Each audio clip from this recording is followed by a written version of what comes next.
welcome to We're Not Wizards. We are the best, but not wizards. Enjoy the show!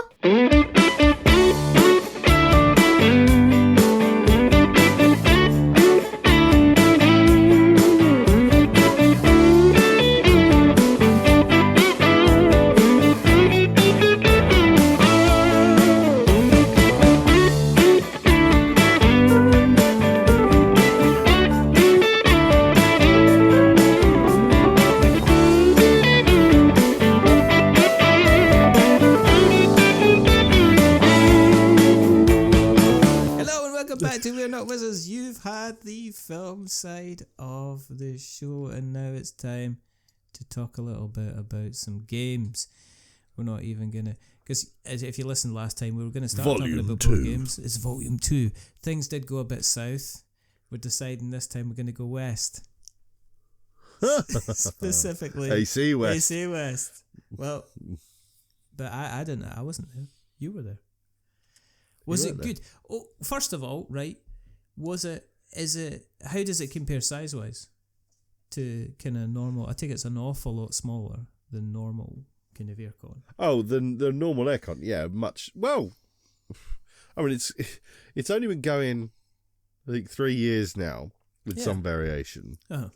And this was the first year before it had been in the Ramada in Telford, in the kind of convention conference rooms. Yeah.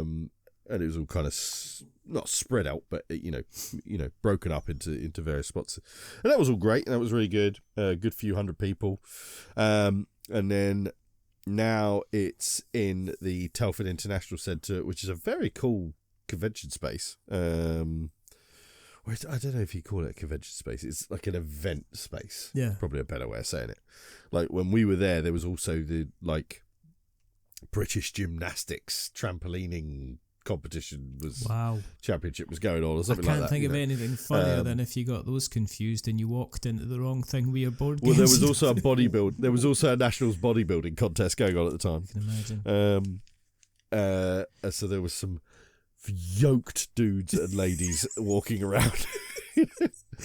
Which I will be really proud. I popped out for a cigarette at one point. Yeah. I walked back in and the security lady said to me, "Oh, the bodybuilding one is that way." And I was like, "You don't know how much you've made my day." I said, "But I'm actually going to go and play some board games." And she was like, "Oh, sorry, you're a pretty big dude," and I was like, "I ain't that big dude," because Meanwhile, I skipped back into that convention room at that point. I was just like. Somebody the size of a golem kind of walks past and he goes, there was some proper muscles on muscles. But did you not have your belt on? And women, Did you not have your belt on though? Is that to be fair, actually I was wearing this hoodie that I'm wearing now, which is Explosive Ape, which is a weightlifting brand. All right, that's probably why.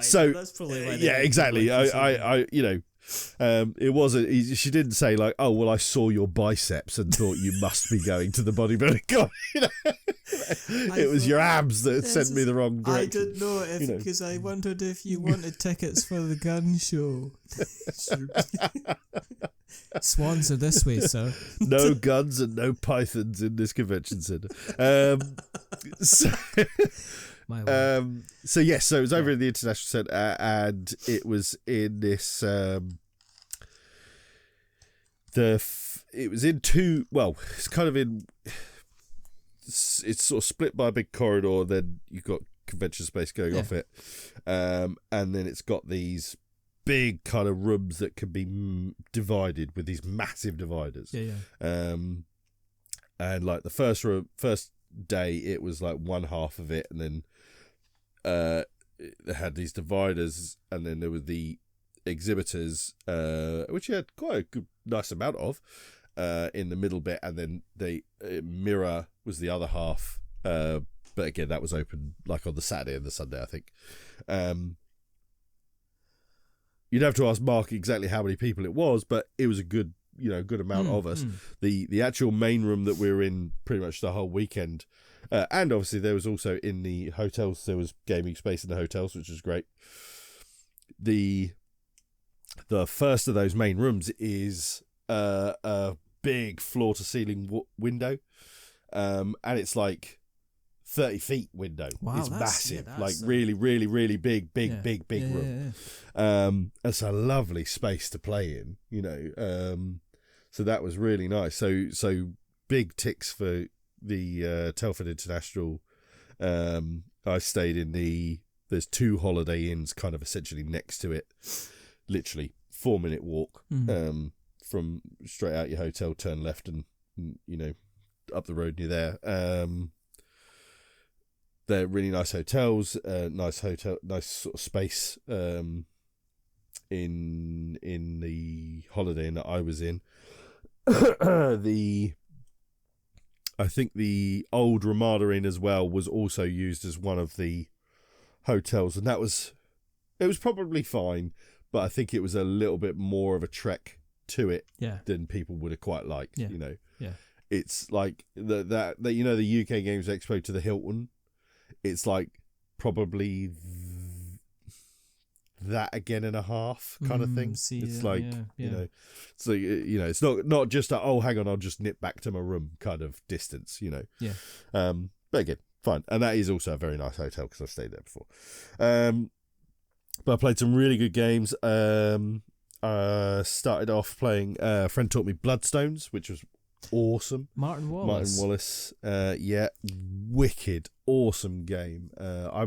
Martin Wallace is the living, breathing embodiment of hit and miss for me. I can bounce so hard off some of his games because he does, to his testament, he does interesting and different things. Martin Wallace doesn't just kind of do what everybody else does, if you know what I mean. No, I mean, Wildlands is one of my favourites. Wildlands is one of his that I really like. I can't remember what there was. Studying Emerald bounced hard off Studying Emerald. I really wanted to like that. Isn't Tinner's Trail? Isn't that one of Tinner's his Trail's as well? Martin Wallace. That's a decent one too. I can't remember the ones I have played. There's a few, like I say, I've bounced really hard off, but then there's a few that I've like, oh, damn it, this is awesome. And Bloodstones is really cool. So got all these lovely Bakelite pieces, and it's a sort of classic war game. Bag drawing as well, which is cool. So you kind of, and your pieces are the forces you would put on the board, but they're also the forces the currency you would spend to put stuff out. See, I like that. They're also potentially power in the fight, so they've got multi-purpose use in that sense. And it's one of those things, like it's this big sort of area control, dudes on a map style game, but it's not as easy to get into a fight as you'd sometimes like. It's quite easy for somebody to run away and retreat and live to fight another day kind of vibe to it. All the forces are asymmetrical, really, really cool, really cool. I'm looking forward to. I'm definitely going to get the expansion, which they funded on GameFound, look forward to getting some more options. I think that's one of these games. It's an instant hitter. It seems I've seen it come up for sale a couple of times. Yeah, and it is literally, it's one of these kind of sales posts that you see where it's like, for sale, Bloodstones. It's kicks out and there's one. You see 3 comments and one of them's going to be buying it. It's like one or two comments, and the first one is, I'll take this. There's no question about it. It's just instant kind of grab, and you know that there's going to be very, very few kind of copies out in the wild. And I think it's going to be one of these lovely games that's going to get played again and again and again. So that's going to. What else did you play? What else did I play? I played in a D&D one-off. That was really good fun, run by my mate Andrew Jackson. He did a cracking job. I think it was my first ever experience of D&D, so it was good fun. Really enjoyed that, and he'd written his own little one-shot. Ran it smooth as a whistle. That was great fun. First time I got to introduce to Loki battlemats. Have you ever seen those? The ones with these like ring bound books. I can point. Yeah, on I've a got list. loads of them now. A point on a list specifically to I was going to mention Loki battlemats because we might as well talk about it now. It's a lovely, it's an absolutely splendid idea that you go, why hasn't anybody thought of this kind of before? And it's literally a set. I've had a set of it. Actually, I've had a couple of sets of the battlemats. And because I was never been kind of like into running tabletop role playing games in person, I've actually given them away to other people once I've had my fill of them. Once I've covered them and everything like that. But my nephew, he's slightly older than my youngest. He's getting into DMing Dungeons and Dragons, and they're perfect. Because they're quite literally, their pages they're A3, aren't they? Well, they can be anywhere from kind of roughly A4 to the giant versions of them. More like A3 and a half kind of thing. There's some like I've got some of the smaller ones and I've got some of the bigger ones, and they're brilliant. They're just so amazing. Good. And then they do their like our boxes of adventures, which are not spiral bound books. They're the same kind of thing, but they're separated fold out ones. The best way to describe it is if you know what a Hero Quest board looks like. Imagine or an old Games Workshop game like all Space the Crusade. you It's of. basically you have pages and pages of kind of grid based kind of gridded dungeons, forests, cliff faces, altars, ruins, churches, wrecks, sewers, everything that you can kind of want. Anything you can think of. And they're dry wipe. Yeah. So you can basically you can mark them, draw on them, chalk pens or dry whiteboards.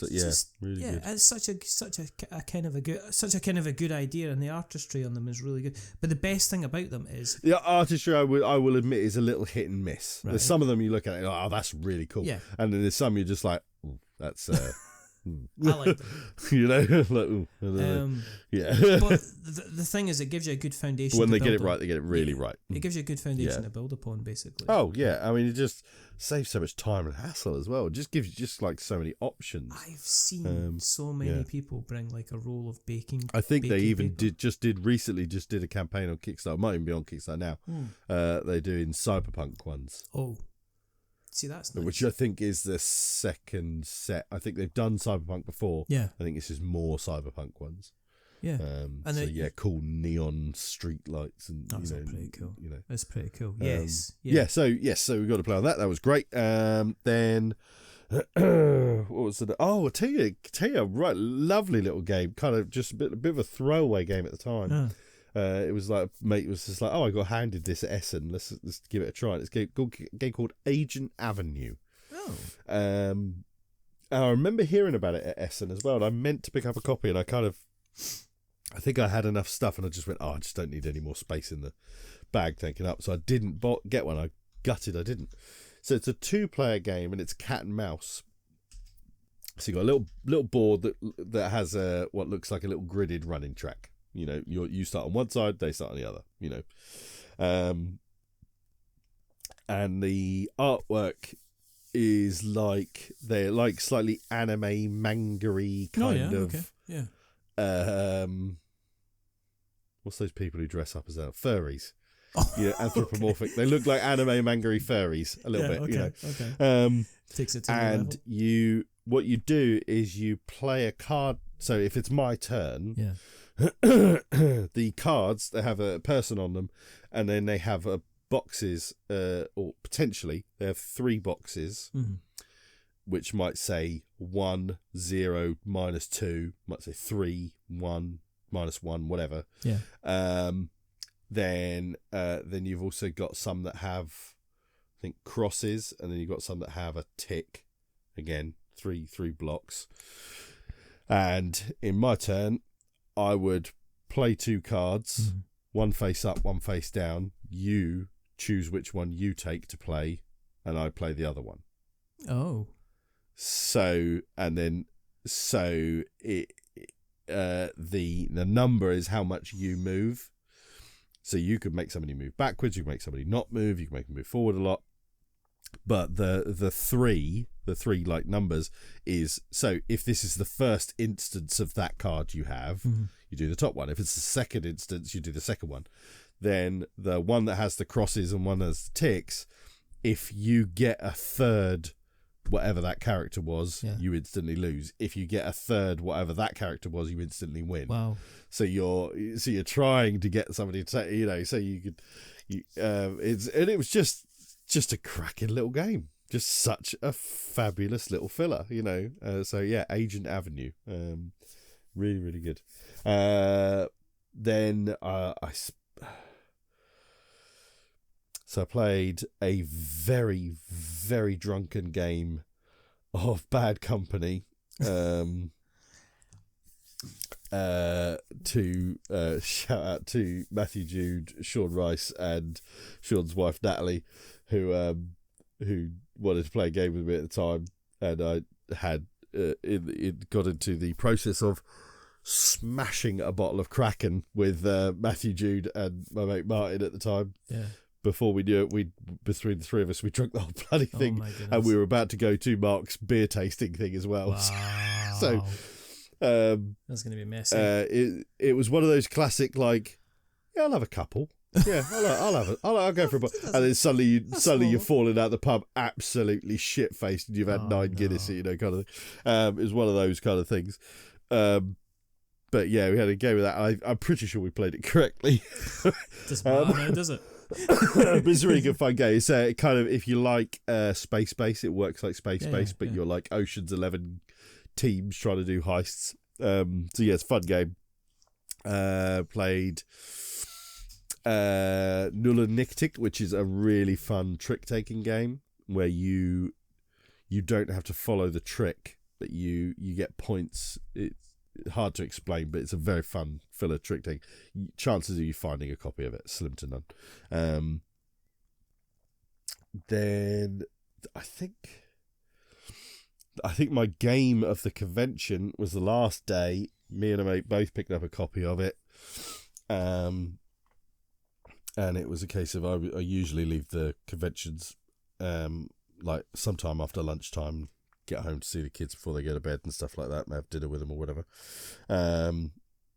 We both picked up a copy of Duel for Battles of Middle-earth, however you say it, you know. Yeah, because this seems to be getting a lot of attention on this. Well, it certainly was at the time as well. You know, it was when it was just getting the kind of retail release, and my good God, it's really fabulous. Now, I've never played Age of Wonders Duel, which it came from. Played plenty of Age of Wonders back in the day. I haven't played that for a bloody long time now that I think about it. Age of Wonders. Oh, there it is. 7 Wonders, sorry. 7 Wonders, not Age of Wonders. But I mean, Duel for Battles of Middle-earth or whatever it's called, is just so bloody good. I think we played 6 times. 3 is a good guy, 3 is a bad guy each kind of thing. And after that first game, which was a pretty quick game, we just rattled through every other one after that. Does a really good job of hitting the beats of the trilogy. And the whole there's this very, very lovely piece that they did with this Perspex, the ring wraith trying to catch Frodo and Sam as they're trying to get to Mordor. So you can win via getting, or if you're the good guys, you win by getting the ring to Mordor. If you're the bad guys, you win by catching Frodo and Sam before they get the ring to Mordor. Or you can win by having, I want to say it's 7 towers out on the thing, on this like area control map. And then the other win condition is. So does it take place in a regular board then? well, no, not like Seven Wonders doesn't have a board as such. Yeah. You've got your sets. Yeah. Okay. So you're picking up sets, which allows you to take other cards, and then like buffs and upgrades. So like Seven Wonders where you get the sets for, I think it's science, where you're looking for all the different symbols. Mm-hmm. The more symbols you have, so those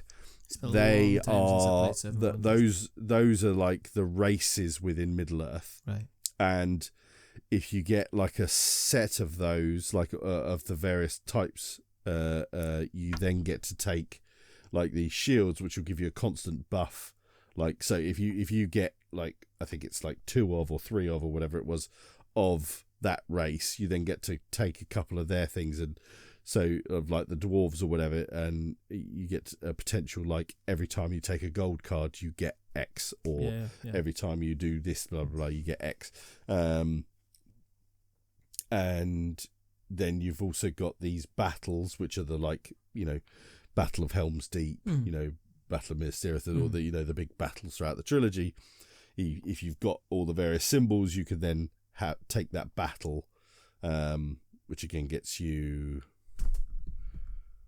What does that get you? I forget now. It gets you like points or whatever, But it's just so good, so smooth, so really, really good, really, really good. And you play each game is played over 3 ages, and the cards get progressively more awesome. I must admit, I keep seeing Duel games kind of cropping huge up. At the moment, aren't they? I just saw the Dice Tower review of Duel of Everdell or whatever it is. Yeah, Everdell Duo. What was it, Splendor Duel? The reason I didn't pick up Agent Avenue was because it's a 2-player game, and I was just like, I've got enough 2-player games. I just thought, I don't need another little 2-player game that will likely sit on the shelf all the time. It was actually it's one that I could just go, let's have a couple of rounds of Agent Avenue. You just get to the completely table. should have. Yeah. That sounds good. I taught some people Castle Combo, which I'm absolutely loving. I taught loads of people Castle Combo now. I need to play that more. Honestly, I need to play it more. I've not reached that point where I'm kind of like, I know exactly what I'm doing in this game, and therefore I can kind of give a full appraisal. I'm kind of worried it's going to end up falling the way of far away for me. Oh, no, for me, no. Far Away is one that I kind of forget about. I forget to chuck it in the bag. Castle Combo, since I got it before Essen, is always in my bag. I love it. I think it's great. And everybody I've played it with really, really likes it. Castle Combo, I just need to play it more. I've not physically had my hands on a copy of that, so I think that's one of the reasons. No, you haven't. You've only played it on BGA. I've only played it on BGA, and I think it actually suffers on BGA because I don't think the screen is ever big enough for you to be able to appreciate your cards that are right in front of you and be able to plan properly. I think. Also, you don't get the opportunity of sitting there around the table. Yes. Sitting there looking at the market, going, yeah. Oh, you know that somebody wants that as well. And you're sitting there thinking, don't wipe that road.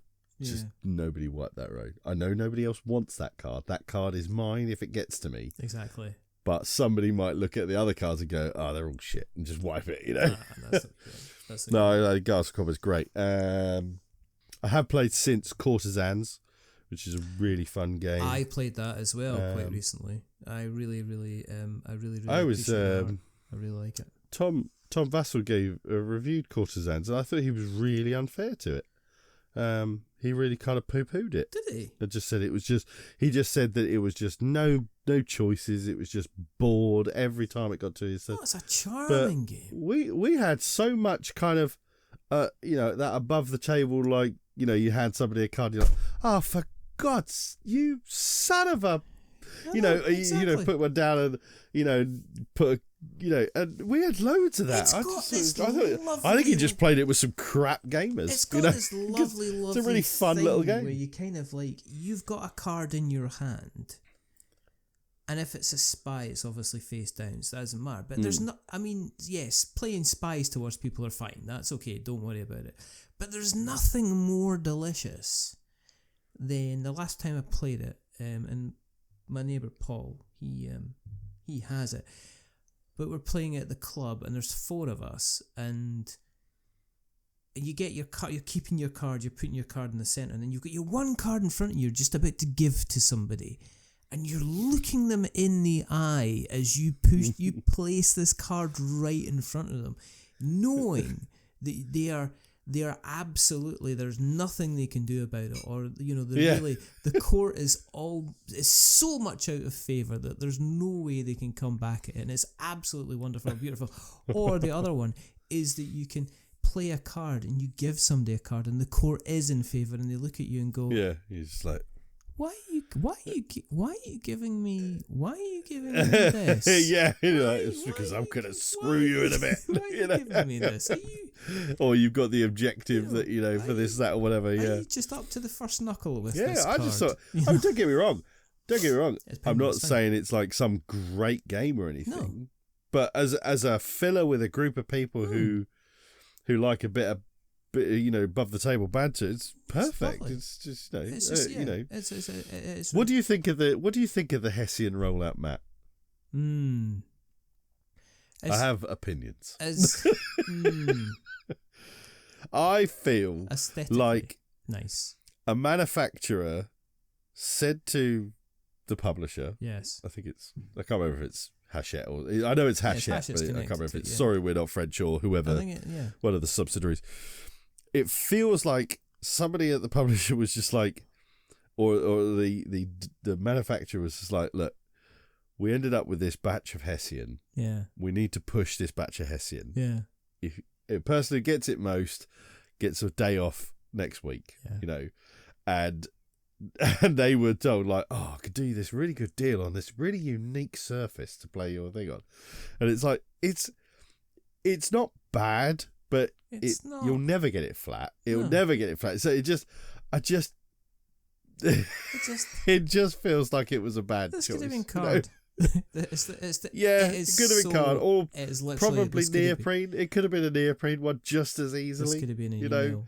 There's been small neoprene ones like that. Yeah, exactly. But you don't know. Maybe it was. It was kind of maybe it was a case of we could be potentially energy conscious and kind of environmentally friendly with this. Maybe. But then I do need to spend half an hour ironing the thing. So to then have to roll it back up and put it back in the box after an hour or so. Every time. So every time I do need to play Courtisans, I am effectively destroying a tree and a half with the electricity through kilowatts to kind of that's that done then. And then somebody turns around and says, I don't want to play it, and you're like, what? I just finished ironing. But no, I think I think Courtisans really fun game. Does what it tries to do very well. And it doesn't spend a lot of time at the table, and it looks absolutely beautiful. The art, really nice. Artwork on it is nice art, big tarot kind of size cards. It's stunning. It's kind of and that Hessian mat thing is cool in that sense, and it's a bit different, Yeah, it is. It's kind of that's really good. It's kind of lovely. So, would you go again? Go on. I mean, is it gonna? Oh yeah, without question. The AC West might actually be my favourite convention. Oh. Followed so closely by Airecon, Wow. Okay. Yeah, I'd say it probably is. That is very, very interesting. Because I don't need crowds. I don't need loads of people. Mm-hmm. When I go to a convention, it's lovely to bump into lots of people and see lots of people. I don't tend to play games with a lot of people I don't know. Now, fortunately, I know a lot of people. You're in that fortunate situation. But even then, I don't play that many games with, those kind of people that I just know a lot of people in that sense. I stick with sort of 5 or 6 people, and go away for the weekend, hang out and play some games with them. So it not needing. The last thing I need is a large vendor space, to waste money. So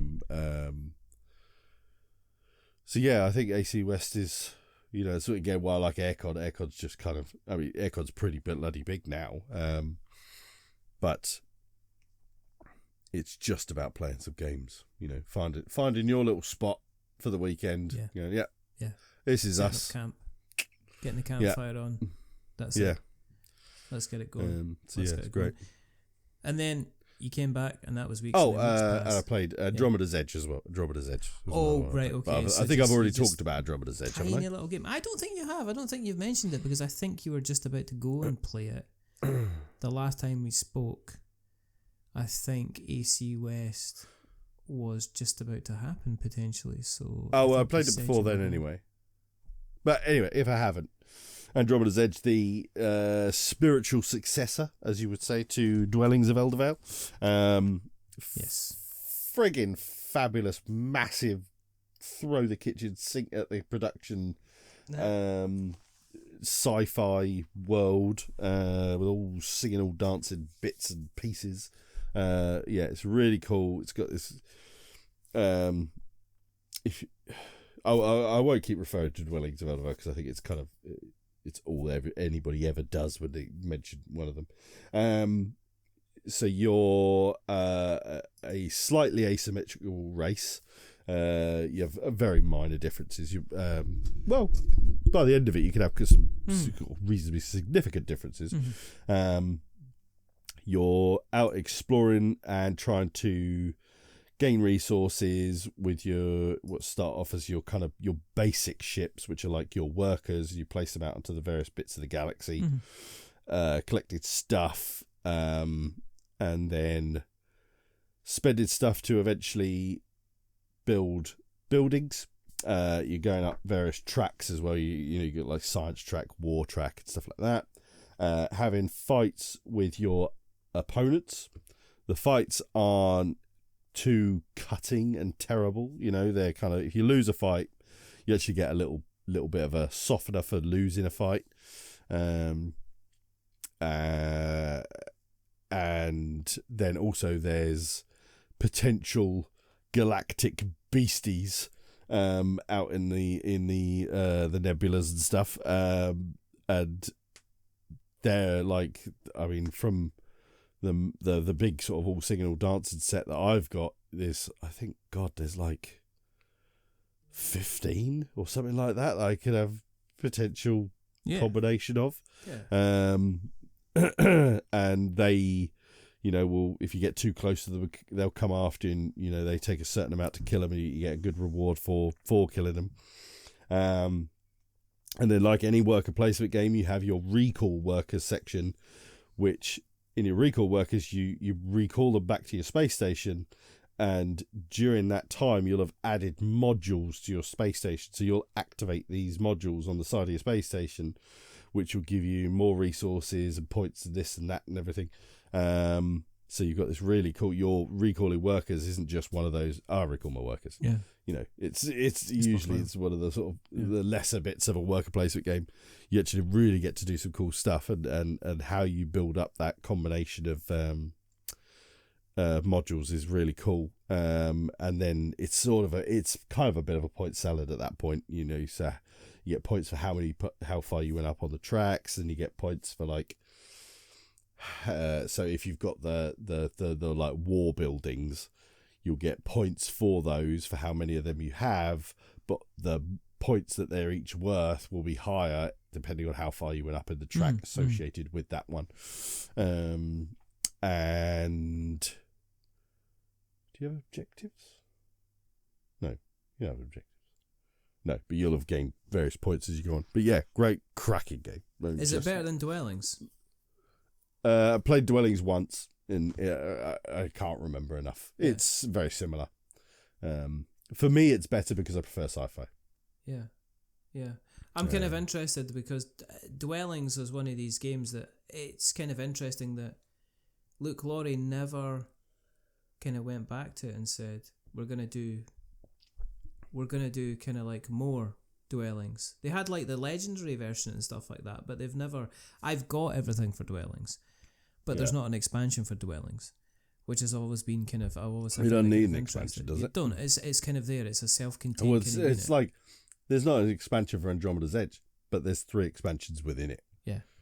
And that's in all a you sense, need. they're like modular. Yeah, you don't need I find that sometimes expansions kind of they dilute a game, or they dilute the original vision of the game, and I think sometimes there's a pressure to bring out kind of expansions, especially if something's seen as slightly successful. The only stuff that needs expansions, or I think benefits from expansions, is when you take things like Smash Up or Mythic Battles or Conan, or those sorts of games or Marvel United, where you just go, here's more of that stuff. Here's more combinations to it. Here, maybe some minor new special rules or tweaks and stuff like that. You know, it's not, here is a thing that fundamentally changes a third of what you already knew.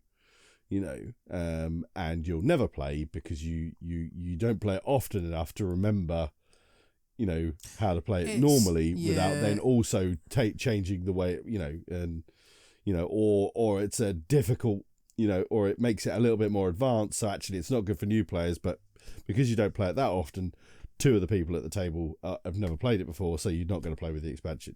Too many expansions do that. It's like Vindication.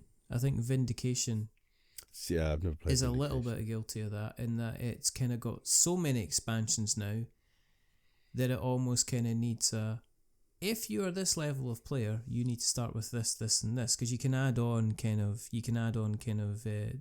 like pets, and like there's another one which is villages, and you can add on different heroes, and you can just expand the game until it becomes almost like this is the only game that you're going to be playing for this year. And the issue that you've got is there's more than one game out there, and you won't. You'll play it once, and then you'll go back to it maybe after a year, and then you'll kind of play it again.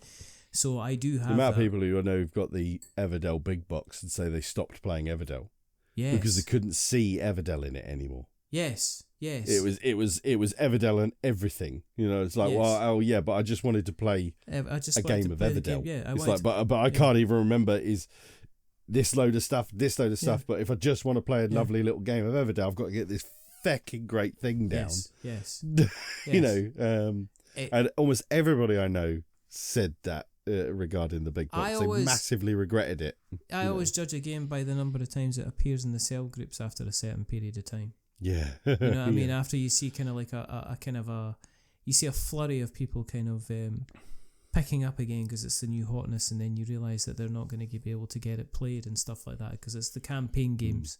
I always see a lot of ISS Vanguard and Oathsworn kind of come up in that, and not because they're bad games, it's just because people are like they didn't truly think about what they were doing when they were buying 4 people every single week for the next 6 months to get anything out of it. Speaking of Oathsworn. Yes. Speaking of Oathsworn. Encounter 16 we are now just finished. So we are 5 encounters from the end. Wow. We are, I am blown away by how good this has been. It's been just absolutely spectacular. Really has. We're loving the story. We love the encounters and the fights. It's great. It's so good. Does it mean that you're automatically looking at backing anything else that the company puts out then, or are you kind of? Is it dependent on back in the day, I definitely had that kind of attitude. Yeah. But Avalon is which is finishes tomorrow, I think. Yeah. Is a completely different animal. Yeah. It's not a campaign game. It's more blood rage than it is. Oh, right. Okay. It's that kind of it's a cool dudes on a map. Wow. Armies against armies game, asymmetrical as well. Okay. Yeah. So Avalon's a completely. I very much want Avalon. I think it looks great. When we were at UK Games Expo, Jamie gave me and my Oathsworn mates, who were two of my Oathsworn mates, and Elliot, gave us the rundown of Avalon. It's wicked, really cool, really good fun. The whole Mordred and how Mordred works, and I forget what the good ones, because it's not Arthur. Yeah, Arthur's dead. Lady of the Lake. Lady of the Lake, I forget. But there's like, there's like the sort of good forces, then there's the baddie forces, and at the time there was, I think, 2 forces that weren't revealed yet. And it's got this cool like cloud fog of war kind of system, so you flip stuff over and reveal different bits of the map and stuff. Yeah, really cool looking game. Beautifully produced, as you would expect. Yeah, you pick it up when it comes around to it. Pledge Manager. I'll definitely be picking it up, I think. Cool. The campaign's not done as well as I expected. I don't see. Yeah, but then again. But it's a funny time of year. Yeah, it's a funny time. I've seen so many. There's been a few campaigns I've been like urging people. It's like, if you don't need to run it now, yes, just leave it. Just wait. Yeah, because there's too many examples I could show you on GameFound, just as much as Kickstarter. Yeah. Of campaigns that are struggling. Yeah. When they should be doing well. And the only solid reason I could give you is that most of us are in a cost of living crisis and Christmas is knocking on the door. So it's like, people are really shrewd with their money. I usually would be saying to people like, towards the end of November is the latest I would run a campaign. Now I'm even like, if you haven't really launched it in the first 2 weeks of November, don't. You're hitting Black Friday and stuff like that. I mean, I do see it. Exactly. I see it a lot. I mean, being in the e-commerce world, it's like people that are coming to me and saying, "Oh, I really want to get set up in time for." It's like, no, what you're setting up in time for 2025. That's what you're doing, because people are trying to it's like people just don't have the money, and everybody thinking Black Friday means people have got more money to spend. And in the I could speak about this at length, but basically nobody has extra money at Christmas that they can put into November. What happens is they split it evenly between November and December, and actually what's happened is, rather than it be December and then January sales, it's flipped at 180, and we've now got November where you get the November kind of sales. Because if you go into like the big bads of the world, like Amazon and stuff like that, especially Amazon, you go in there, it looks like bloody Wish. They're just selling. It looks like they're just selling all the crap of the day. Shit. Basically, it's just like it's everything that you would expect. That's just and sometimes it's even kind of seems to have been the price has been artificially bumped beforehand to look. You're selling. You're now saving. 50 quid if you buy this now, which is just no, you're not. You're saving a fiver. People just don't have if the money. that. People just they're spending time doing other things. Maybe involving their friends and family. Maybe. I don't know, maybe getting involved in some kind of role-playing campaign. Not a campaign. No, but it was a one-off, it was a one-shot. It was a one-off. So it was yesterday we... being very lazy this time, because I'm just kind of like feeding you lines and then just sitting you back and just letting you kind of talk. It's fine. That's fine. I'll take it. So yes, Elliot's birthday is next weekend. And next weekend being when we're recording this, say the 15th is his birthday. Yeah. So I'd said to him, we obviously ran that one shot of Alien with me and my mates. Yeah. That he joined in on and loved every second of it. So I suggested to my friends, I said, look, Elliot's birthday in December. Yeah. Do you guys fancy doing a little surprise one shot D&D for him? And everybody just went, yeah, I'm in, no questions asked. They were all like, yeah, I'm well up for it. So we did a one-shot D&D. I spent weeks. I wrote so much. I haven't got my book here. So I think my book of stuff. Yeah. And then people, monologues, encounters, and scene setting descriptions, and I think it was 22 pages. Of stuff. That's impressive. Yeah. I am impressed. I mean, it was all kind of like ifs and ands and ors and maybe. Yeah, so if the paladin does this, and if they destroy the lich, or if they destroy this, or da da da. So there was some of it never got said. Yeah, but fair enough. I did the voices and everything. I did the voices and everything, so I'm happy to do that. I'm not gun shy when it comes to that sort of stuff. So yeah, I had a great time writing it, and we played it yesterday. We got to Uncle Steve's we got there just before 12 just to get everything set up, and then we kind of pretty much cracked on from just after 12:30. One of the lads, Paul, he'd played D&D, but the last time he played D, it was like Redbox. He'd played it so it was a long time ago. And Elliot obviously has his D&D club. I'm pretty sure there's a lot of fudging and a lot of basic, I'm sure the rules are not being adhered to as such, So, and clearly when I was playing it with him, he does not know the rules of D&D, but who gives a shit, So in a D&D experience sense, me having been in a one-shot at AC West was the most experienced at that table. So, and amazing. It being my third ever role-playing experience. Yeah, I know. So but it's fine. Yeah, it's fine. But we had a great time. So I built everybody's characters for them. Did level 2 characters because, kind of with the advice of my friend who ran the one at AC West, he said, he did the same there with us. He said level 2 characters are a little bit better because you get a little bit more stuff, and level 1 characters are very squishy, as he described it. It allows you to be a little bit more of a beef and not just, a baddie gets a decent roll on a whatever and suddenly you just go, oh, yep, wizard's dead, kind of thing, So yeah, it was great. They were caravan guards for a trade caravan that was on the road to a place called Revenvolk, and it stopped off at a small village called Lupusbrook, where they met a bunch of people. This area known for its large wolves, and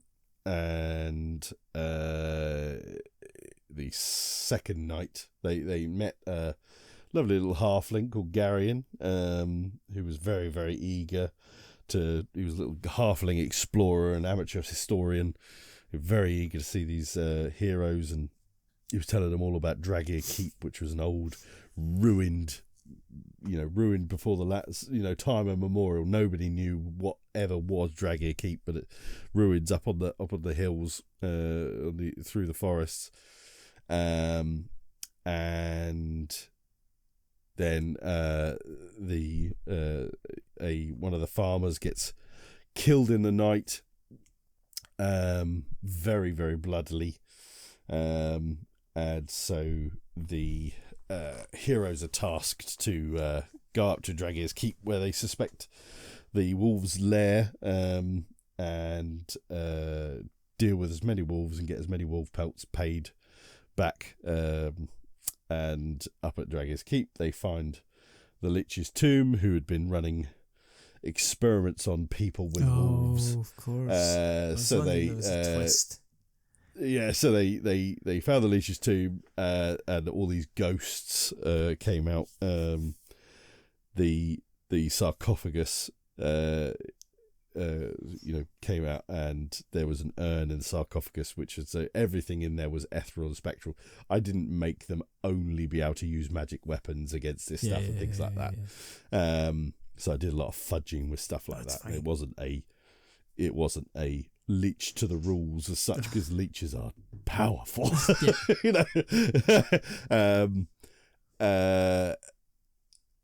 And yeah, there was the urn, which had this sort of like decaying but still very powerful remains and heart of this leech, and they were throwing everything at this leech, and they weren't very far off killing the leech. At least killing the leech in that form. Yeah. But eventually they managed to pass to get the sarcophagus open. The urn, and they managed to burn the heart within it, to fully destroy the lich and his spectral form, and then they return back. So they had a very small encounter on the way up to Dragir Keep with very normal wolves.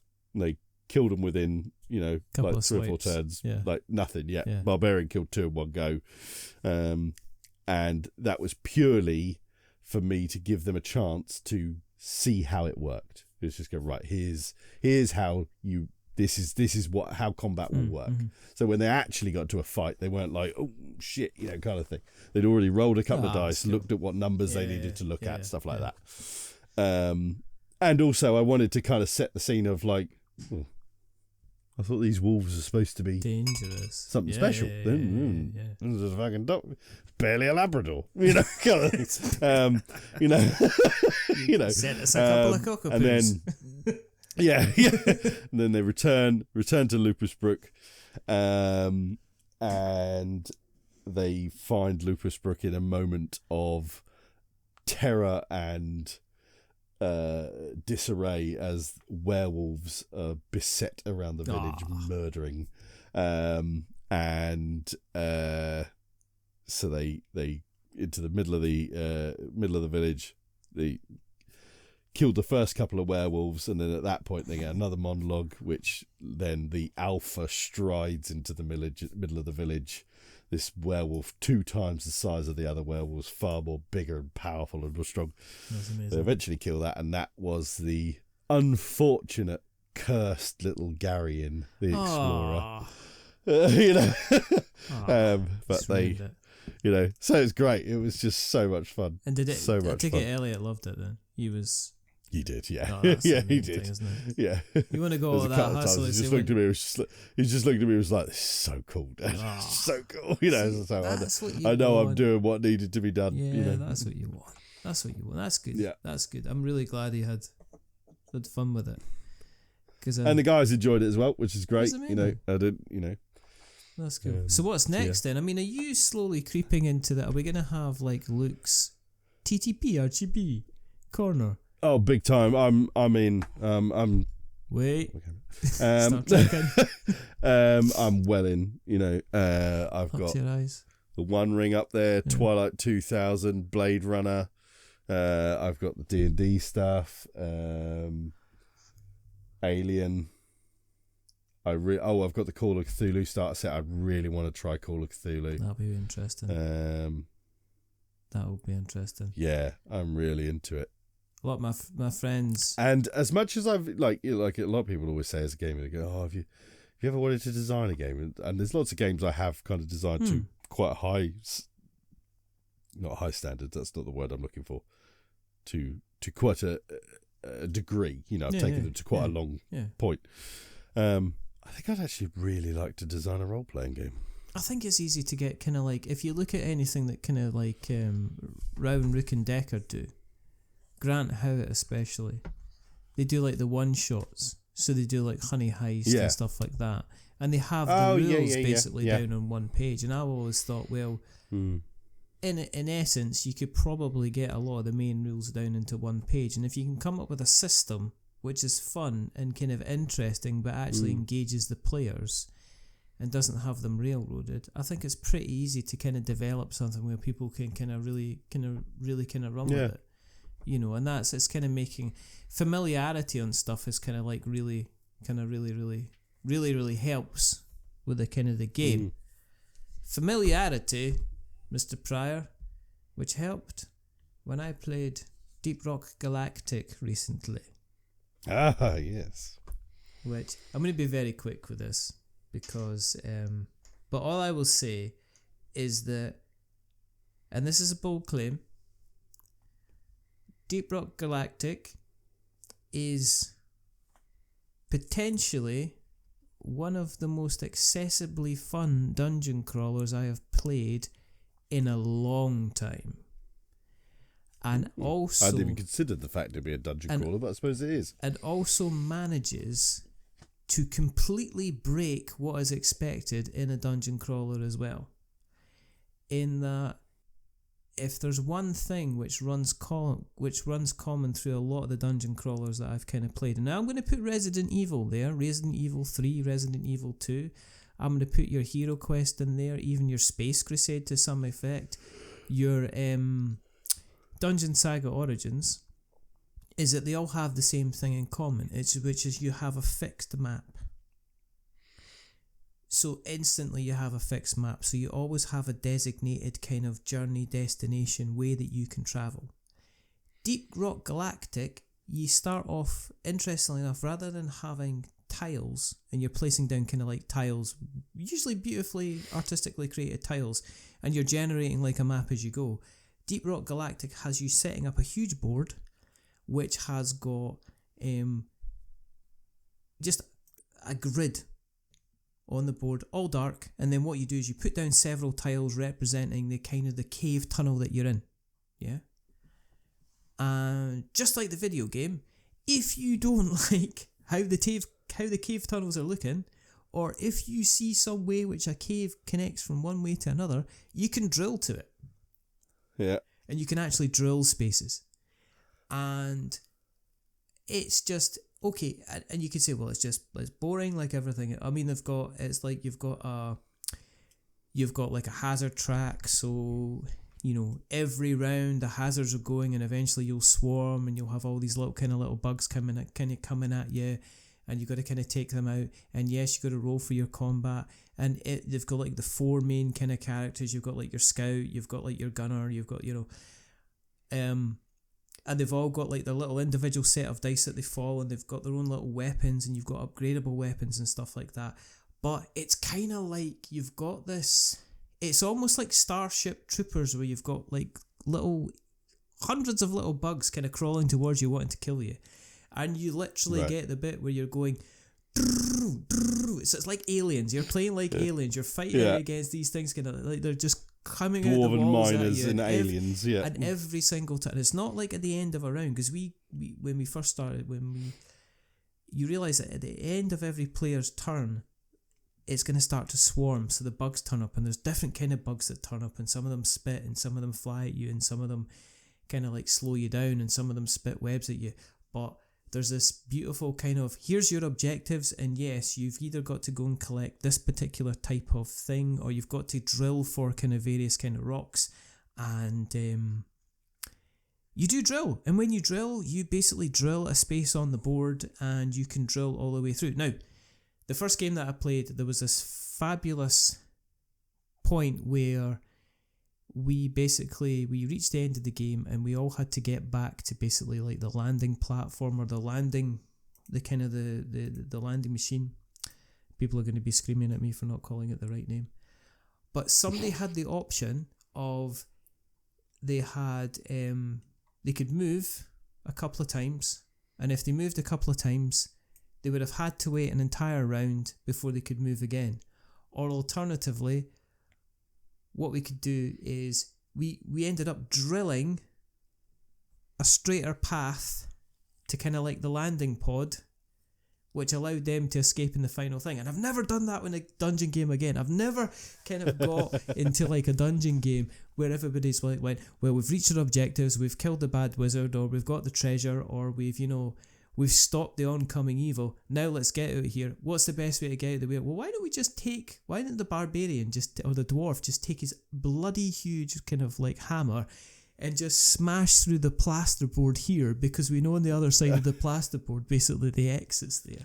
And this is what it was kind of, and it was really, really accessible and really, really kind of easy to play. And it was kind of like that good kind of fun where you didn't feel you were particularly kind of bogged down with rules. You had to kind of like, I'm going to move, okay, and then I've done my move, and then what are you going to do next? Well, I'm just going to shoot. Okay, I'm going to shoot this guy, and this guy. Okay, I'm just going to roll my dice. Did I hit them? Yes, I did. And then what's happening now? Well, we've got spawn points, so we're going to spawn some more bugs, and then it's your go. And it kind of went round like, and it was just, it sounds like, oh, but what makes it different from every kind of dungeon crawler? It was just that accessibility, but it was also the fact there was people there that had played the video game, and there was that familiarity with the game. And they looked at the game and they went, I know who that is, I know what this is, I know what this bug does. And see, when it came to like, you draw a card and it says, okay, you spawn like a web spinner. And so somebody was like, well, I don't know what that is. And he says, oh, it's this one here. And they picked up the models, and obviously the models are based on like the video game versions of the game, so they're able to pick it up and go like, I know exactly what this kind of creature looks like. I know. So it kind of added this, it's like when you play a dungeon crawler for the first time, and it's like, well, I'm looking for the sledgehammer zombie, and so you're going through the box to work it out. Yeah. It was that kind of like, oh, I know who, this is the scout fly. Well, the scout fly's this one here. There you go. And I was just putting it on the board and not having to use the reference thing. So there was just this. It wasn't better than maybe a lot of dungeon crawlers that I've played, but it was certainly, there was a little bit more accessibility in terms of fun. I think people were already sold in the idea, and I think the ease of the rules and the ease of how it played had a lot to do with that. If it had gone too simulatory, you know what I mean? Where if it had been, well, if you want to roll this, if you want to dig through this, you've got to roll this dice to make sure you're kind of breaking the dice and stuff, like you're kind of breaking the wall properly and stuff like that. I think it would have stopped it in its tracks. But instead it's like, well, I'm going to drill here. Okay, well, you drill here, you've done it, you've collected the gold kind of thing. So it kind of worked. It kind of worked really, really well. And it all... Which version of it have you got? Have you got the deluxe or the regular? The deluxe. Yeah. Yeah. Lots of... What is the difference? Is it just the minis? Just the minis. Yeah. But I think I don't know, I think the minis, it's got ridiculous things. It's got like kind of like the collector bot, which in the game, I don't know if you've ever played the video game, but in the game... Briefly, yeah. In the game, you've got this collector bot that you can summon, and you can deposit all your gold and your gold or your minerals and everything like that you've collected. In the game, you get a big model collector bot, and it serves no purpose in the board game because it's too big to fit on the board and follow you about. But it does have, you can actually lift the lid off the top of the collector bot, and you can deposit all of your jewels and everything like that you've collected. And it's got, obviously, it's got like the stones are in it and stuff like that. It's got like the stones, but it's just, I don't know. I was willing, after playing a fair number of dungeon crawlery type games and kind of going, yeah, well, it was fun, but I'm not sure. This was kind of like, I've got people going, are you going to bring this to the club next week? Because I want to get a go. And there's people that in the group that didn't get a shot time to play it. Ongoing, or is it? Yeah, there's a campaign. One shot. No, you can. Well, it is it's kind of campaign, but it doesn't have to be. But it doesn't have to be. You can just jump in and say, right, okay, we've all played this level. Let's jump on a couple of extra levels. So you get an option to kind of like play multiple levels if you want. But it was, I was generally impressed. What the good thing about it was, normally sometimes when you play a game for the first or the second time, people are like, well, I'm done. That's fine. Do you want to play it again? Not that fast. People are just like, well, you coming on to the club on Friday? Yeah, I am. Are you going to bring Deep Rock Galactic? Because Stuart didn't get to play it last time. He's a big fan of the video game. He'd like to jump in. And it's like 4-player. But you can play less players, but... Do you always have 4 dwarves? Yeah. You can play less players, but I think it works best at 4 players. But you can play like smaller players. But if you play 2-player, does each of you control 2 of them? I think you can. Do you always have 4? Or you can select as many as you want. You can have 2 each, or you could run 4-2, or you could play it just like a 2-player. You can even play it solo player, and you get like a little helper bot. But I think just like the video game, I think it's gonna work best when there's like 4 of you sitting around the table, kind of planning out. Well, if one of them had a sentry gun. So he basically placed a sentry gun at one of the spawn points, and he kept just like rolling and rolling and rolling and just wiping out kind of all of the kind of the little bugs again and again and again. It's just the kind of the best. If you've not, it's like one of these things is like you see kind of like the video game adaptations, and I think we've been quite blessed recently with video game adaptations like Slay the Spire. I see people talking an awful lot of sugar. It's a great game, about Slay the Spire, about how it kind of works. It's almost like, oh, that's really surprising that a deck building video game would actually make a very good deck building game. In real life. It works very, very well. I'd like to play it. That's one of the games I'd like to play. But yeah, Deep Rock Galactic. Not going to talk too much more about it. It's just a lovely. It's kind of like, is this game fun rather than a slog? Made me want to get it. Is this game a fun rather than a slog? And yeah, I think if you've got like a regular do you know what? I think you could sit down. You've just got the deluxe edition, yeah? You haven't got any of the expansion stuff or anything like that? No. And you think there's plenty there's there? plenty in that. Yeah. Absolutely. I think there's plenty in there to kind of keep you going. It's definitely worthwhile to kind of a look. Very tempting. Conquest Princess arrived. Oh, yes. It's huge. Is it massive? It's absolutely huge. I mean, Seppi wasn't joking. It's as when big he said as his delivery. Seppi's ego. It's just amazing. It's like the mat. The mat is the same size. I got the mat as well, right? I got the comic. I literally got everything. Sweet. It sounds. I mean, it is his magnum opus. It is his magnum, and it's just amazing. It's like it deserves its own little overture. Like the mat. The gaming mat is absolutely huge. It's Dwellings of Everdale kind of mat, kind of huge. I mean, I've got 2 of them now. I could literally build a house in a kind of like some kind of. I haven't actually shelter. seen anybody mention having played it yet, so I hope it's been well received. I am going to try to get it to the table as quickly as possible, and with the Christmas holidays coming up, I don't see kind of any reason kind of not to. I also played Stamp Swap. Oh yeah, but I wrote about Stamp Swap. Yeah, I saw you did. Yeah, I like Stamp Swap. I don't see anybody talking about Stamp Swap. That is a Stonemaier game that seems to have made very little splash. Even at Essen, when it came out at Essen, or sort of around Essen, I didn't see people running to get it, or anything like that. I saw plenty of people had bought it, but it feels like I look at it, and actually it was one of the, Stonemaier games that did definitely intrigue me, but it just feels like a sort of like, oh yeah, here's this one, kind of thing. We've done that. It's very not Stonemaier. Oh really? And yeah. I'll caveat that just by saying that it's not designed by Jamie. It's designed by a couple other people instead. But it's got huge amounts of player interactivity. Nice. It's got a huge amount of player interactivity. You've got your it's literally kind of like you select stamps, so you're selecting from a pool, so other people can take stamps that you want. But then once you get your pool of stamps, you've then got to split them into a couple of different piles, and then people have got to, and then you decide. You then look at somebody else's couple of piles and go, right, I'm going to have them. And then somebody else comes along and takes half your pile. So you've got to almost like seed the pile that you kind of want to keep by making it as unattractive to other people, while it's like try to say, oh, here's a nice shiny one for you. You can take this kind of stamp instead, kind of thing. So you're kind of seeding the pile to kind of make it attractive or unattractive, depending on kind of what you're kind of looking to do.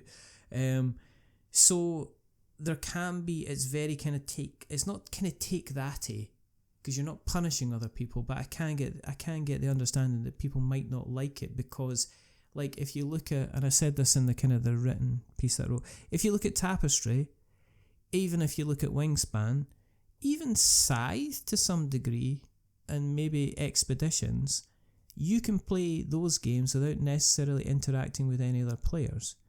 Whereas Stamp Swap is literally Jamie kind of like saying, well, this is it. You wanted interactivity. This is interactivity. Yeah. And it doesn't necessarily take an entire evening to play it. You can get it done. I think once you've got it kind of like underway and you know how to play it and stuff like that, then you can definitely get it played easily within like 45 minutes, an hour. It doesn't take that long at all. There's only literally about 3 or 4 rounds at top. But it's very, very not kind. So there'll be some people that there's some people that you would not play, because a lot of the time is when you're getting your stamps and you're putting your stamps into almost like your little stamp book collection. So you're laying stamps out on your little stamp book grid, and you might put them in groups. Now they're based on colour, they're based on theme. So you've then got awards that you've got to keep an eye on, because if you get, if you have the person that's got the most of like a certain theme, space theme, then you'll get additional kind of bonus points.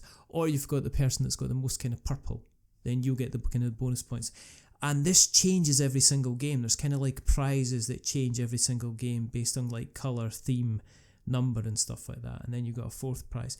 So you could end up having a really nice run and thinking you're going to do really, really well, and then somebody can just come along and they can wreck your stuff by, first of all, not leaving you the stamps that you want to collect, and then when you do think you've got the stamps that you need to kind of win that particular round or sword ahead in the points, somebody just might come along and say, all right, well, I can see, you're talking in, I can see what you need, like Castle Combo. I can see what you need.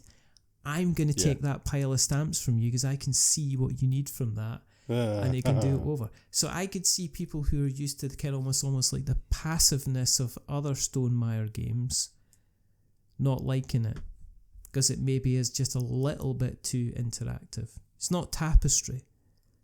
As I say, Tapestry is like 6 people sitting around a table at a buffet with 6 different dishes and nobody interacting with each other, and everybody having the best time ever, because Tapestry can be like that.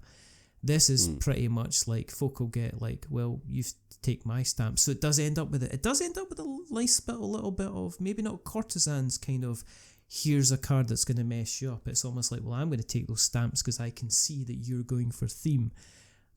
Because you have a set of tickets and you can only put one ticket down to say, right, I'm going to put my oar in on this competition and this is what I'm going to do. And I now have the most of this theme, therefore I'm going to win. Or I'm going to have the most in this colour, therefore I'm going to win. Or I'm going to have the most of this combination, and therefore I'm going to win. So it's kind of interesting. As I say, I'm surprised. It's really funny because one of the biggest criticisms of Stonemaier is lack of interactivity. And when he delivers on it, I'm surprised that people haven't kind of went, oh, well, here we go. I don't know. I've not, as I say, you're right. I've not seen an awful lot of. I've not seen an awful lot of things like that. I've got the Wingspan alternate art cards. I don't know if you've seen them. I did. I saw them at Essen. I've seen examples of them. They're fine. They're blingy. Fundamentally pointless, but they're fine. I think it's fundamentally for people that kind of bling up. I mean, one of the things that Stonemaier does is it allows you to bling up your stuff, so you've got like your real kind of tokens. But I don't really consider it bling because it's not better versions as such. It's alternate versions. Yeah. Alternate kind of. So my logic when I first saw them, I saw a few of them. I was like, oh, these are cool. Yeah.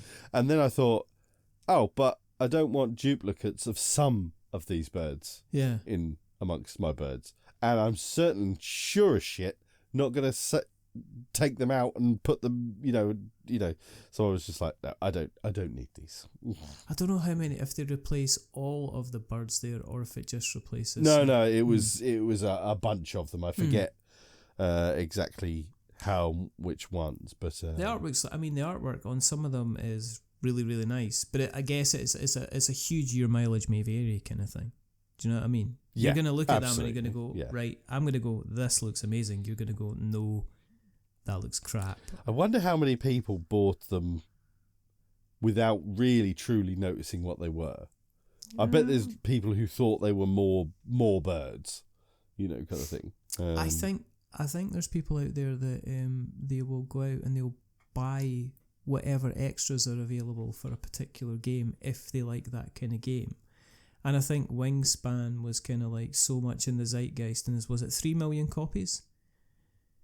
I think. Oh, yeah, something like that, now. Isn't it? Yeah. I mean, so if they sold let's face it, if they sold 200,000 of these, it's more than paid for itself and kind of guaranteed you could get a print run that will keep it in stock for kind of ever. So it's kind of interesting. But that's it. I've also played Slide. And I don't know if you've played Slide. Oh, please tell me you've played Slide. Slide. Please tell me you've played Slide.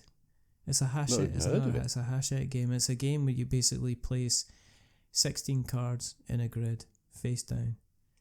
You pick up a card. Everybody picks up a card. Count to 3, you turn it over. And then you go around the table. Somebody picks a card. And they slide it. Whichever gap, they then pick an edge to slide the card in. And they're all numbered. And as you go... That? Yes. That. Never seen it. It's brilliant.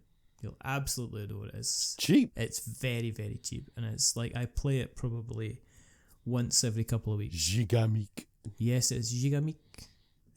Gigamic. Oh, Gigamic. Gigamic. Mon chéri. Voulez-vous coucher avec moi ce soir? Yeah. But it's not. does look It's interesting. really, really interesting. It's so fun, and it's really, really easy to play, and it also frustrates people because the thing at the end of the game is you can get like groups of numbers together, and at the end of it, all the numbers that are grouped together are cancelled out, and your score is what's ever left, which you haven't managed to kind of pair up or quadruple up or put into triples or something like that, and the highest score kind of loses. So you get some people that like I have done like when I've got a perfect score, I've got a grid of absolute everything kind of cancels everything out, and then you look at the next person, it's like how much have you got, and it's like 57.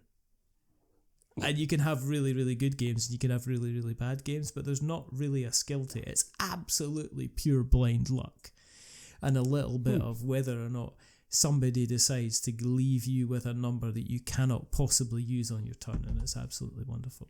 So I'm really kind of liking that. Yeah, so that's what I've been going to get to the table. What are you wanting to get over to the table? We've got Christmas coming up, so is there anything that you planning to get played? What do I want to get played? Oh, I have Okay. Arcs. So I haven't even opened it. Still in the shrink. It's been sat in the shrink for 2 weeks. That's fine. I haven't even opened it to look at it. Yeah, I'd like to get the Arcs played. I suppose before long it'll be actually Christmas. So at Christmas maybe some drop it. Drop It's a great family Christmas one. Maybe some Rhino Hero Super Mega Battle. Oh, it's brilliant. Yeah. Love that game. Oh, Fantasy Realms. I got Fantasy Realms recently. Nice. I really like Fantasy Realms because I like Marvel. But I got the Fantasy Realms Deluxe version, which is a bit nicer than the original. It's still not that deluxe, though.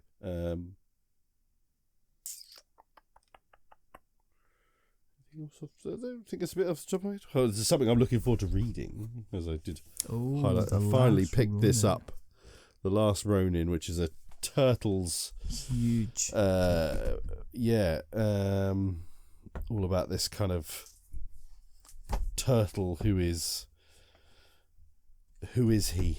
You know, there's the other turtles aren't there, and he bears the weapons of all of them. So you don't know who he is, and he's on this kind of... I've always heard it's a really, really good story, so I've always purposely never looked into it too much. So you're gonna enjoy that. I don't want to spoil it, and I believe that they are doing a movie of this soon as well, or some sort of level of animation of it or something. So as long as it's not Michael Bay doing it, then it should be good. It should be very good. So I happened to be out getting some Christmas bits and stuff, so I decided to treat yourself. Yes, I'm continuing. What about yourself? What are you looking? I'm continuing to get to the table. Well, should you can. I'm continuing to look at Dwellings of Eldervale in the face and say, I am going to play you. You've been looking at it for a long time now. A long time. I have been, however, I'm still reading my comics. I've been reading Absolute Batman, Absolute Superman, and also Absolute Wonder Woman, and they've all been fantastic, and I've dipped back. I only just got told about Absolute series. You're joking, and mate. I am very intrigued about. I was best man at a wedding recently, and we were talking about. I was like, I forgot what I was asking him. That he was telling me about the Absolute series. I really like this. It's like What If, isn't it? It's like What If Batman, What If Wonder Woman. The Batman one really intrigued me. Batman one's brilliant. Like what if Batman was working class? Yes. The Superman one, because Superman's a character I've poo-pooed for years. Yes. And I like this whole what if what's Superman's actual name?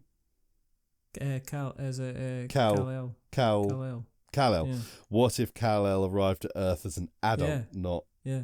a meteorite baby? Yeah. you know. It's just, yeah. What if Wonder Woman was Wonder Woman's one did sound like what if Wonder Woman wasn't an Amazonian? It's like what if she? Well, it's basically she's brought up in hell. Oh, that's right. Brought up in hell. Actually, Yes. yes, that did sound quite interesting. Actually, So we'll yeah. just see. So I've also been reading The only one that's out at the moment is the Batman No, one, right? they're all out. The first two Oh, are issues, they? yeah, the first two issues of Superman's there, the first two issues of Wonder Woman's there, and the first two issues of Batman. The new next Batman should be out quite soon. I've also been reading Ultimate Spider-Man as well, which goes back. They're both doing their kind of the reboot thing, but basically the Marvel universe says, hey, this guy called the Maker has travelled back in time and made sure all the superheroes are kind of like not super. But this is all about Spider-Man, kind of like what happens if he, basically becomes kind of he becomes Spider-Man, but much later after he has settled down and had kids with MJ. It's fascinating. Yeah. It's so well written as well, the kind of the family dynamic Yeah. and stuff like it's just I'm really I've kind of like I think there's about 12 issues so far, and I think I've devoured the first kind of 8 or 9. It's just absolutely. I very much wish I'd read, or in fact, I often would like to get the. Is it the trade books you call them? Trade paperbacks. Yeah, Yeah, the big yeah. trade paperbacks of Superior Spider-Man, Oh yeah, okay. which is when Peter Parker dies and Otto Octavius becomes Yeah. Spider-Man. Yeah, it sounds really It's cool, but interesting. like Peter Parker is like the ghost that kind of acts as Otto's like conscience almost. It sounded really intriguing. The interesting thing about Ultimate Spider-Man is they're all in. All the characters are in there. Kingpin's in it. Like, all of them so far are in there. There's Kraven turns up, and, they're all, in all some degree, but there's got a slight twist to why they're there and what they're doing and their kind of their motivations and stuff, and it's just a fresh way to. It's like, what if this was slightly different? And it kind of works well. Game-wise, apart from Dwellings of Eldervale, I've got Distilled to look at. Oh yeah. And I've also, which I'm really excited about. I'm just going to grab this. Isle of Cats Duel. Because Frank West needs to know better and make a game about dogs. Frank, make a game about dogs, goodness sake. But, look, is this the Kienda map you're talking about? Yeah, With that's all it. the characters. Yeah, got one of them. Joined that club. But this Battalion, Bit further back. War of the Further Ancients. back. Further back. Paolo Mori. Yes. Paolo I've never Mori heard got of his this. finger out, and it's Osprey Games Battalion, War of the Ancients, and I'm going to be. It's Osprey Games as well. Yes. Ooh. I'm going to be all over that, like white on rice or champ on chips, whatever, So that's what I'm going to be looking for the table. So there we go. Well, how have I never heard of Why this? haven't you heard of it? What's going on with you? You're meant to be finger on the pulse. Between the two of us, you're the one that works in the industry. I don't know what you're up to. Clearly not doing it. Anyway. Okay, it doesn't exactly jump off the table, but I know, but it's Paolo Mori, innit? Doesn't have to jump off the table. I'm just so excited to play it. But anyway. such a... I was going to say a massively underrated designer, but I don't think he is underrated because I think he is rated. I just don't think he gets talked about enough in amongst Certain people. the big ones. Yes. Yeah. He's not the big names. I think David Thompson's getting there. Trevor Benjamin's getting there. I think Paolo Mori. He did this. Trevor Benjamin used to be a striker for Leicester. Did he? And then he went into board game And Cambridge design. United. And Cambridge United. Well, there you go. Yeah. So that's what we're looking to get through.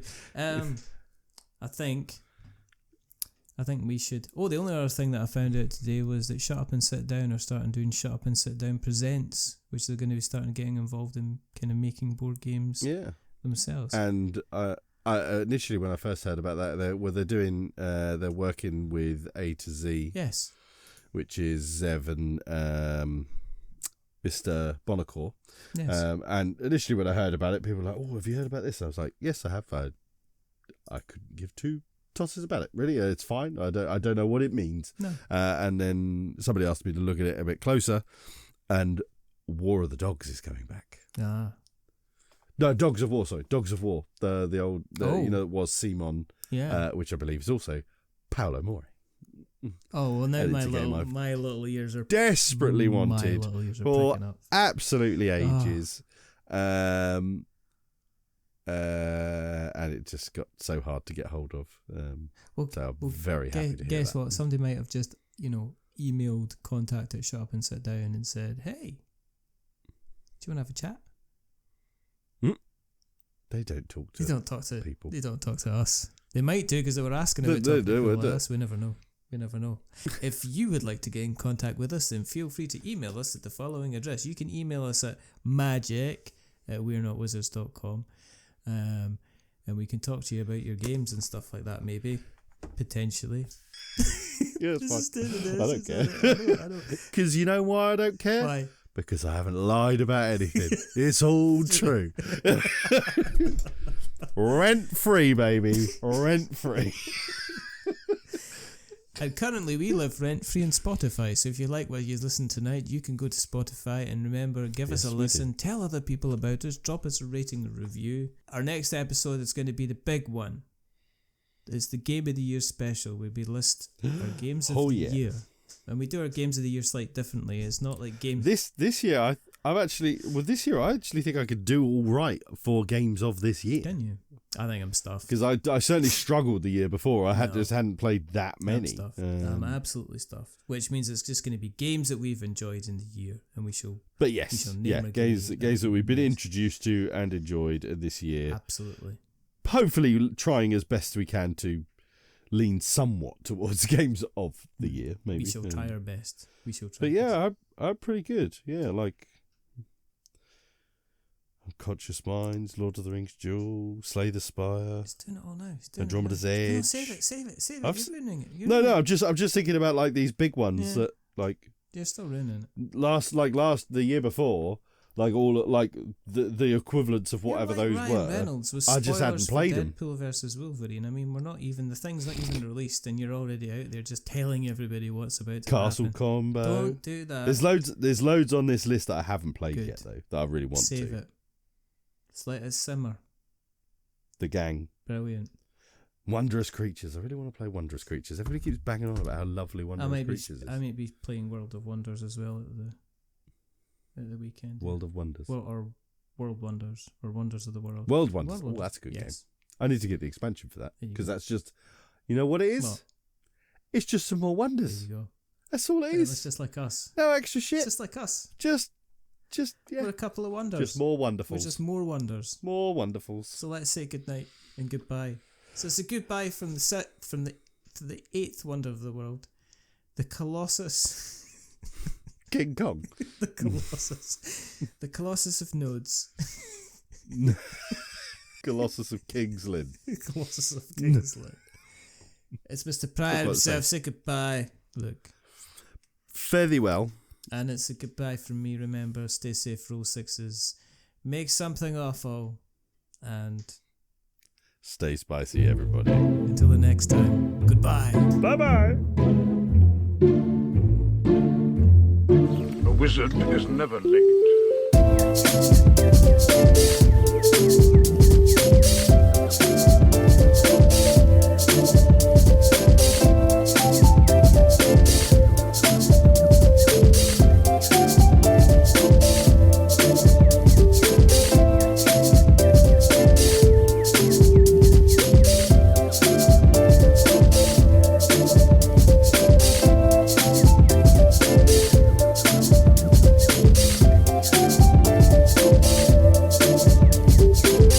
Nor is he early. He arrives precisely when he means to.